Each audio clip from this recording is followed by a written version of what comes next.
I was 36 years old when I realized that some families don't steal from you loudly. They let you volunteer. They let you believe sacrifice is love, that silence is loyalty. That being the strong one is a role you should be grateful for. My name is Evan Carter, and for 5 years, every spare dollar I earned went into saving a house that would never truly be mine. I lived in a small apartment not far from where I grew up. Close enough to drive past the old place whenever I needed to remind myself why I was doing it. I told myself this story was simple. Keep the house out of the bank's hands. Keep my parents safe. Keep the family together. I thought that when the final payment cleared, something would change. A dinner, a thank you. Maybe my father finally saying he was proud of me. What I got instead was a phone call that stripped that story down to the bones. My father didn't ease into it. No greeting. No pause. "I know you paid off the mortgage," Thomas Carter said, his voice flat, like he was reading off a receipt. "All of it. But your mother and I are gifting the house to your brother as his graduation present." I stared at the wall, phone pressed hard against my ear, convinced I'd missed something, that there had to be a second sentence explaining how this made sense. There wasn't. He kept going. "And you're not invited to the party. I don't want you bringing your attitude into his big day." My mouth went dry. My younger brother, Lucas. I drifted through school while I worked double shifts and lived small so that house could keep standing. Now I was being told I was the problem. When I asked if he was serious, he accused me of making everything about money. Said families should be happy for each other. Then he hung up. The dial tone felt louder than his voice. I sat there until the call ended, then turned to the one person who had seen every transfer, every sacrifice, and asked quietly, "Do you want to tell them, or should I?" 3 days later, my brother's graduation weekend arrived, and nothing about it felt like a celebration. Before I tell you how that party unraveled, do me a favor. If you've ever been the invisible one in your own family, the one who holds everything together while everyone else takes credit, stay with me. Stories like this don't usually get told by the person who paid the price. There was a time when news like that would have crushed me, and I still would have swallowed it, smiled, insisted I was fine. That reflex didn't come from nowhere. I grew up in a 2-story house on a quiet street in Rochester, New York, the kind of place no one else would call special, but every memory I have lives there. Birthdays, slammed doors, late-night arguments that never quite said what they meant. That house wasn't just wood and siding. It was the stage where I learned exactly how much space I was allowed to take. My father tied his pride to that roof.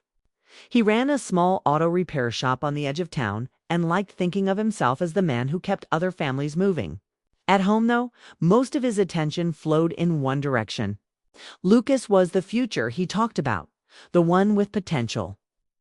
Even when the future was just a worn-down house and a business barely scraping by. My mother, Linda Carter, moved between us, smoothing things over. With me, she assumed I'd figure it out. With Lucas, she assumed the world would make room for him. By my early teens, I stopped asking. If there was money for a school trip, it went to my brother. If there was a new jacket, he wore it first. They treated me like I didn't need anything, so I adapted. I studied. I worked. I built a version of myself that didn't expect help. When I left for college and then for work, that pattern didn't soften. It hardened. I rented small places, drove used cars, cooked at home. Independence became my shield. Back in Rochester, my father's shop started to slip. A bad winter. Slower business. One expensive repair wiped out a month of profit. The mortgage lagged. Late fees stacked up. No one sat me down to explain it, but I heard it in their voices. On one visit home, I opened the wrong kitchen drawer and found a thick stack of envelopes stamped with the bank's logo. None of them opened. Standing there with those letters in my hands, I understood how close they were to losing the only stable place we'd ever had. I also understood how easy it would be to close the drawer and walk away. Instead, I went to my old bedroom, sat on the edge of the bed, and did the math. I knew what I earned. I knew what I could cut. I knew that pouring my future into someone else's house would slow my own life down. I chose it anyway. The payments started quietly. Month after month, money left my account and chipped away at a balance that didn't have my name on it. My father talked about holding on to the family home like it was his personal war, his sacrifice, his determination. My mother thanked me in small, private ways. A favorite meal, a late-night message saying she loved me. She never pushed him to say the truth out loud. When things got especially shaky, my uncle Robert Hayes stepped in. He made sure one bad year wouldn't wipe everything out. He helped my parents sign papers that protected the house as long as payments kept flowing.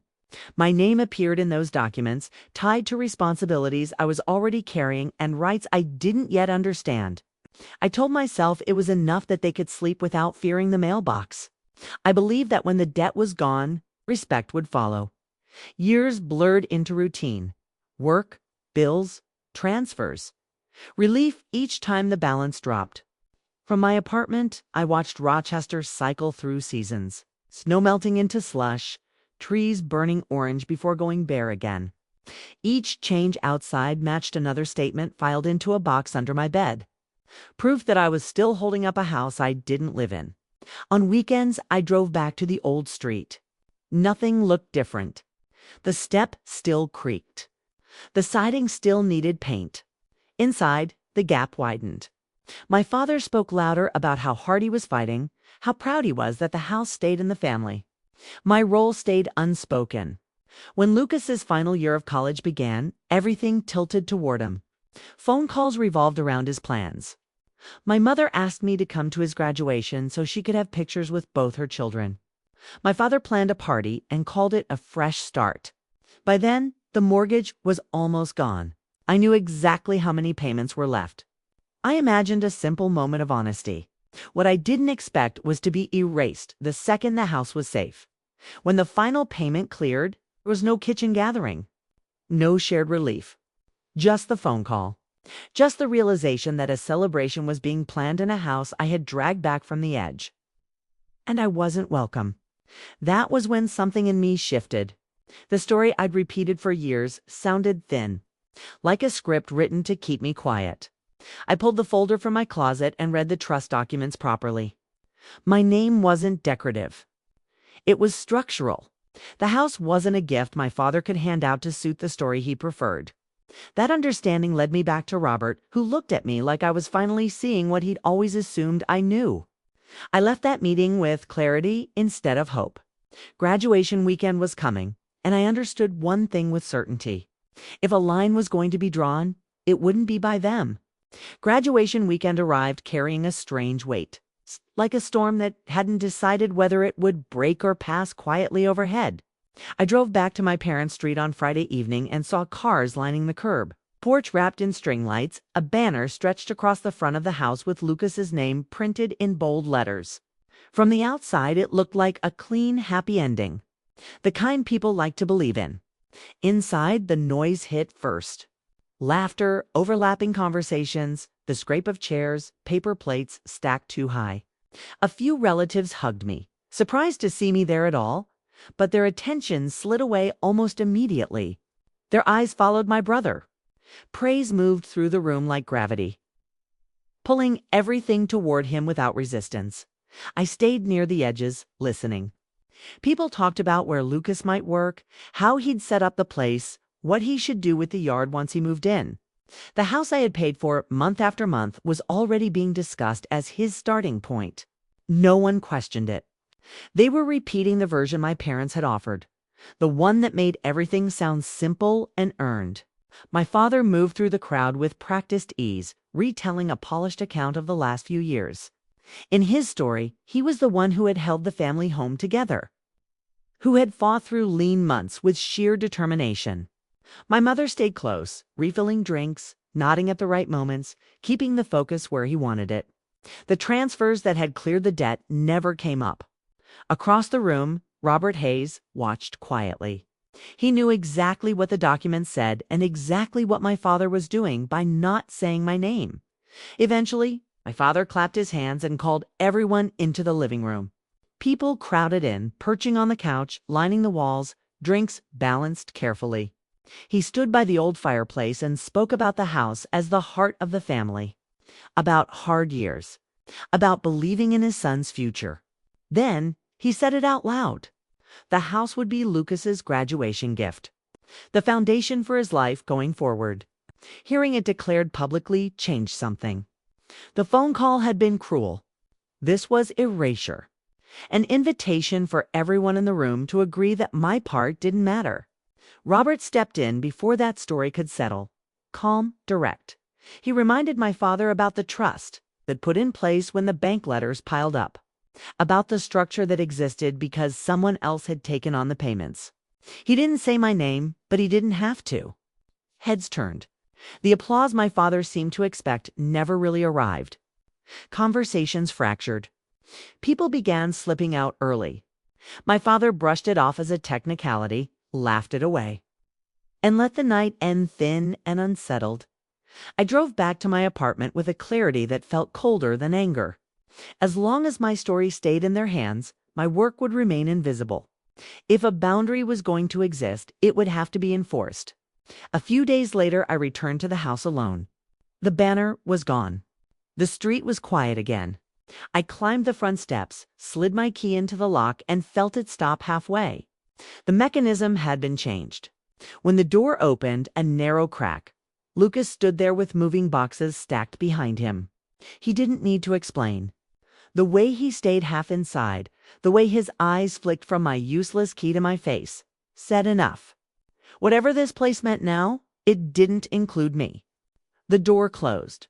I stood on the porch holding metal that no longer worked and understood that. Compromise was finished.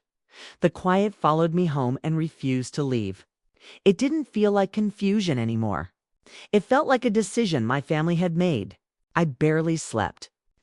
Every time I closed my eyes, I saw the porch, the new lock, my brother filling the doorway as if it had always belonged to him. In the morning, I pulled the storage box from under my bed and emptied it across my kitchen table. Statements, emails, mortgage notices, proof of every moment I chose their stability over my own. I added the trust documents Robert had pushed them to sign. This time, I read them like contracts, not favors. My name was woven through the clauses, tied to responsibility and future control. For the first time, I treated the situation like work. I listed what I couldn't change and what I could. I couldn't make my parents fair. I couldn't make my brother grateful. I could decide what happened to anything tied to my name. That list led me to Michael Reynolds, an attorney who didn't care about family history, only paper. I set the folders on his desk and told the story without softening it. He traced the trail, pointing out where I could block transfers, freeze ownership changes, and require my consent for any decision about the house. Hearing it framed neutrally stripped away the last of my doubt. On paper, I wasn't an emotional daughter overreacting to a party. I was the person who had cleared a massive debt. I called my cousin, Naomi Hayes, who worked with financial records and knew how ugly property disputes could get. She confirmed my father had already tried to push the house toward Lucas and had hit resistance because of the trust. It wasn't confusion. It was a calculated gamble that I'd stay quiet. I also stopped by my old neighbor's place, Kay Eleanor Brooks, across the street. She'd watched our family long enough to notice when something shifted behind the polite version. She understood that official envelopes or unfamiliar cars might start appearing and that details would matter. That night, I stacked the papers neatly and put them where I could reach them easily. They didn't feel like records anymore. They felt like tools. By the time our extended family gathered near Lake Ontario for the usual summer cookout, the house had stopped feeling like a backdrop and started feeling like a line someone was trying to push me behind. On the surface was just another gathering. Folding chairs, grills, kids running between coolers. Underneath, everything bent toward Lucas again. Questions about jobs, plans, apartments. The house hovered in those conversations like a prize waiting at the end of a game he'd barely played. My father repeated his favorite version. My mother reinforced it. I listened until the choice appeared. Let the story pass or interrupt it. I set the folder on the picnic table, open to a page with my name beside the trust terms. Eyes moved. Questions followed. The lie lost its footing. The mood never fully recovered. Messages arrived later from relatives who suddenly understood there was more to it. A day later, Lucas posted a video in front of the house, framing it as the beginning of his life there. Comments poured in. Congratulations. Plans to visit. I watched from my apartment, closed the app, and let the quiet confirm what I already knew. I was done playing along. In the days that followed, my focus shifted from hoping for an apology to following through. Naomi confirmed the filings Michael prepared were live. My payments, my name, and the trust were recorded where stories couldn't overwrite them. On the morning of Lucas's celebration, city officials walked up the front steps. Eleanor watched from across the street. My parents opened the door expecting guests and received notice instead. The house couldn't be handed over as a simple gift while a dispute existed. Around midday, a tow truck arrived for Lucas's car. This time, the cost landed where it belonged. That afternoon, the street looked the same as it always had. Same cracked sidewalk, same uneven lawn edges, same front steps I had walked up 1,000 times without ever feeling like they truly belonged to me. This time, I wasn't alone. Michael Reynolds walked beside me, calm and unhurried, a slim stack of documents tucked under his arm. A few steps behind us came Robert Hayes, carrying the original folder he had insisted on years ago. Back when my parents were desperate enough to listen. I felt nervous, but it wasn't the shaky kind I'd known my whole life. It was the clarity that comes when you stop hoping and start acting. I wasn't there to ask for fairness. I was there to enforce what already existed. My parents opened the door together. My brother stood just behind them, arms crossed, confidence already thinning around the edges. Michael didn't waste time. He explained in plain language what the trust meant in the present tense.